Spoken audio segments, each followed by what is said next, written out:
Good evening, and welcome to another instalment of my complete read-through of The Complete Griselda by Oliver Dickinson.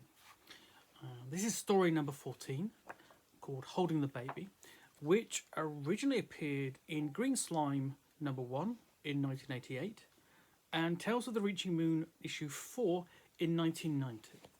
So, if you're sitting comfortably, you've got a hot beverage of your choice, I've got a nice hot cup of tea, then I'll begin. Holding the Baby.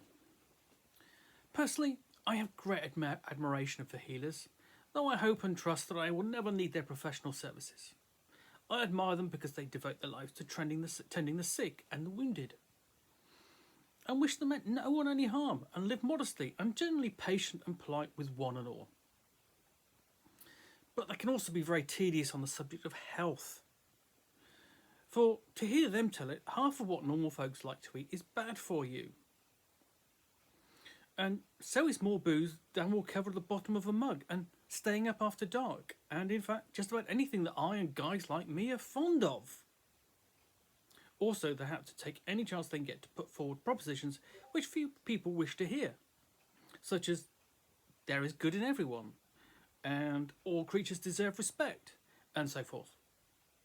So when a healer happens by with time to spare, most citizens will remember that they have business elsewhere. And there is much apprehension among the regulars in Loudliness when Hanufa drops by with a healer in tow. But it turns out that the healer is not out to try to reform us, or anyway, not much. She's quite ready to take a drink when it's offered, and in fact she calls for a long one. And it's soon clear to one and all why she hooks up with Hanufa. For while I always figure Hanufa for a leading favourite and a gapping championship of Pavis, and we're ready to back her as a serious contender in all Dragon Pass competition if the odds are right, there is no doubt that this healer, whose name is Huber, is right up there with her. It seems Hanufa and Huber happen upon each other while Hanufa is getting her arm looked after after a run-in with Ragnar the wrestler, and they hit it off right away.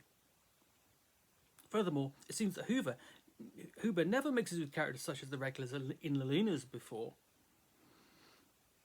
and she finds it all very interesting and wishes to know everyone's story, though she sometimes has problems stopping talking for long enough to listen. But this makes her popular around Lalena's, and because she's not around very often, business generally being brisk in the healing dodge, she does not wear out her welcome quickly as Gabby types can do. Now at this time, Griselda is looking very preoccupied when she is in Lalena's. She rarely takes part in any conversations, but just sits as if she's thinking hard. Nobody knows why this is, or has the nerve to ask.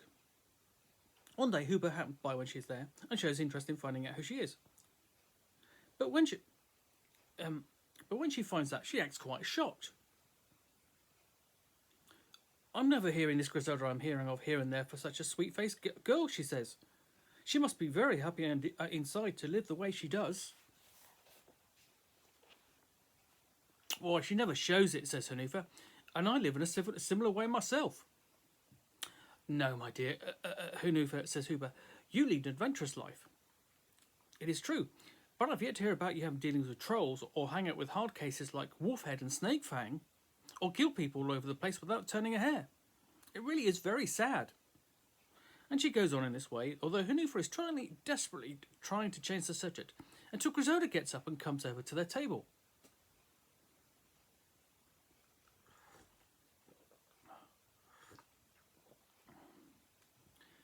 So you think I leave a bad life, healer, she says. And why is that? And she grins in a way that suggests that Huber would be very dumb to have such thoughts. Huber looks a shade embarrassed at being overheard, but she does not lack moxie, comes back at Griselda with stuff about the best kind of life being to raise a family, care for others, and all that. Griselda hears her out and then says, why, this is the line they sell women all over, and I guess that to you it may come easy enough. But everyone cannot be like you. Maybe I'm lucky that in my family they do not have truck with such notions. Anyway, she says, for days now I'm racking my brains to think of a suitable birthday present for my old friend Wolfhead, and I call that caring for others. She laughs at this. But Hooper is not to be joked out of it. Friends are fine, she says, but a family is better. And I mean, this is not just for women, but for men too. There's nothing to beat bringing up children, and I will be doing it still if my husband does not pop off quite unexpected. Griselda shrugs. Well, me, I can take children or leave them alone, and mostly I prefer to leave them alone. How can a young woman like you not want children, cries Hooper. It is most unnatural.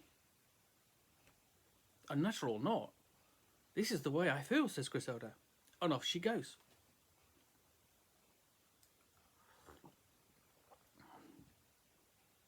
She is fighting it, says Hooper, looking after her.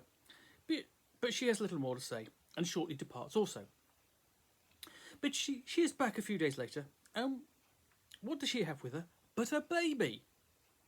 Now, this is alarming to one and all, for it is well known that babies are nothing but trouble. Because always they are yelling to be fed or cleaned or just for the hell of it, so it seems. And no one can get any peace around them, and so they are no price around Melina's. But I have to admit that this baby is nice and quiet, and looks quite cute. So that our hearts are softened, and even Melina has moved to chuck it under the chin, as Hooper explains that it is a female baby which is dumped on the healer's doorstep some months ago, and they are bringing her up. You do not have to be extra smart to spot that Hooper hopes to soften Griselda's heart also with his baby. And much interest develops in how she will make out. In fact, some of the boys start talking it up into a betting proposition, but they're careful to do this discreetly, for Hooper impresses as one who will not put the blast on such frivolity. Very good. But she's occupied in discussing babies with Hanufa, who is reminiscing about her little sister and does not seem to notice. Now when Griselda comes in, Hanufa is taking a turn at entertaining the baby, and doing a fair job at that, while many of the regulars are watching, for the way she waves and gurgles is by no means unpleasant. At first Griselda makes like she's ignoring the whole thing, but there is no doubt that her interest is engaged. And presently she is watching with the rest of us, and listens to Hanufa's reminiscences. Finally she speaks up and says, Why, Hanufa, I do not see why you do not give up the adventuring dodge and settle down, or at least hire out as a nurse, which would surely be easier way of earning your crust. Hanufa looks at her a little sidelong and says, I'm not so sure of that. In fact, I will rather guard a caravan than mind a baby for a day, any time. Well, it does not look so hard to me, says Griselda. It's much harder than it looks, Hooper puts in. Maybe you're wise to put away all thought of it. Just as I have a sense to know that I will never make an adventurer. Come on, says Griselda, sounding slightly indignant. Are you meaning to suggest that I will not be able to handle a baby? Bet you drinks. You cannot keep her quiet till I get back from a few little errands, says Hooper, quite sharp. And Griselda realises she is suckered. She frowns a little, then sets her jaw and says, Okay, drinks all round if she is not quiet when you return. Give her the baby, Hanufa, says Hooper, and walks off. Hanufa passes over the baby, which Griselda takes hold of like she will come apart in her hands. But it seems the baby does not care for this change in her circumstances and begins to squirm. So Griselda bounces up and down as she sees Hanufa do. And the baby seems to be more relaxed. And so does Griselda. But this does not last for long, because the baby starts reaching for Griselda's sword hilt, and Griselda does not think this is a good idea, and moves her away.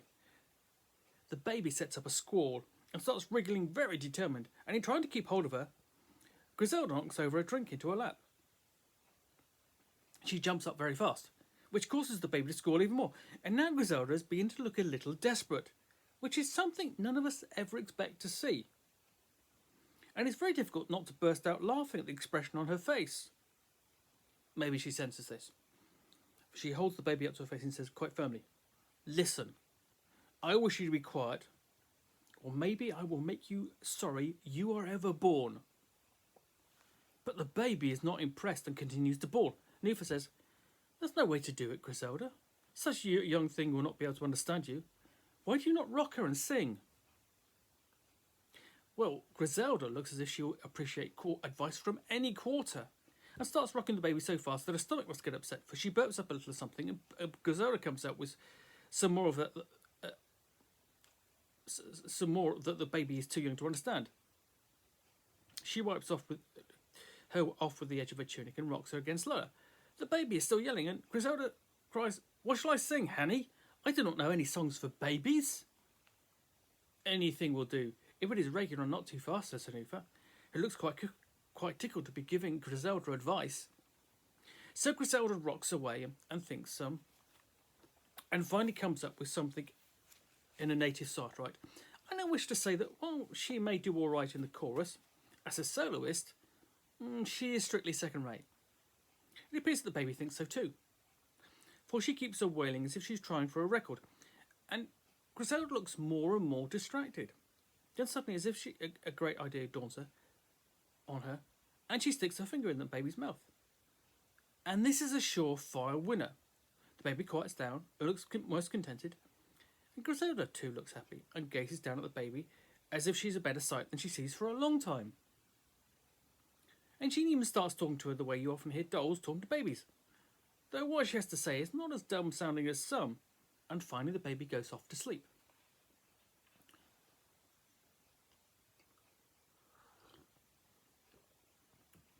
Well, this is quite a situation, and those who bet on Griselda at resisting the baby's charm are getting ready to pay up. When who comes in but Wolfhead? It is plain he is feeling full of good cheer. In fact, this must be his birthday that he's celebrating. And when he sees Griselda, he calls out, "Hi there, Grizzy. How is everything?" Griselda turns around and says, "Hush, you big lunk, or you will wake the baby." At which Wolfhead looks quite taken aback. "Baby?" he says. "What baby?"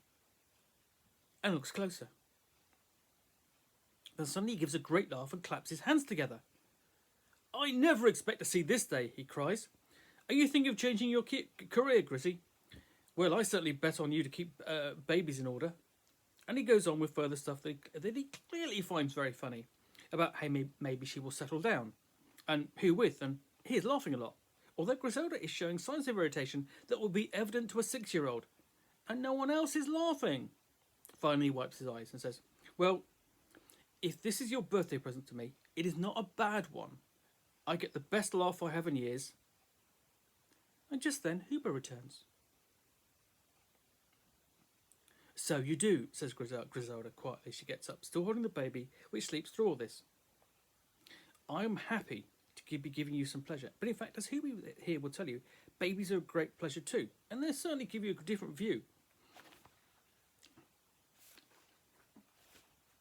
of what is important in life, and are excellent for exercising the brain and training the patience. So here is the best thing I can give you on your birthday, Wolfhead, and I hope you enjoy it as much as I do." And she hands him the baby and is out through the door before you can blink. And for once, Hanufa acts smart and is hard on her heels.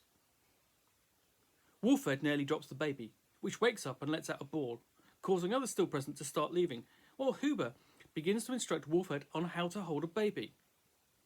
I decide to leave also, for I know that if I stay, I'm just naturally bound to laugh, and I know also that Wolfhead will not care for this. Outside I feel Griselda leaning against the wall and smiling in a dreamy sort of way, while Hanufa beside her is nearly doubled up with laughing. But when they see me, they straighten up some.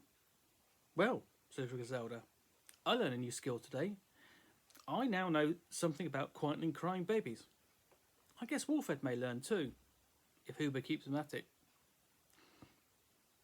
It surely serves him right for making game of me, even if he is a bit irresponsible from celebrating his birthday. But after all, it is just as well that he happens along." "How is that, Griselda?" I say. "Why, otherwise I may be in danger of taking this baby stuff seriously," she replies. "But this does not go if Huber hears it, mind, or she will be claiming she really wins. After all, and I have no wish to have her going around Pavis saying this to all and sundry. But in fact, Huber does not return, nor does she send money to pay her bet. And later, I hear that what she goes around Pavis saying is that anyone who will hand over a baby to a guy smelling of drink as badly as Wolfhead does is plainly a lost cause. Right, thank you very much for listening. If you did, that was story number 14, Holding the Baby. The next story will be This Love Business. Okay, until next time.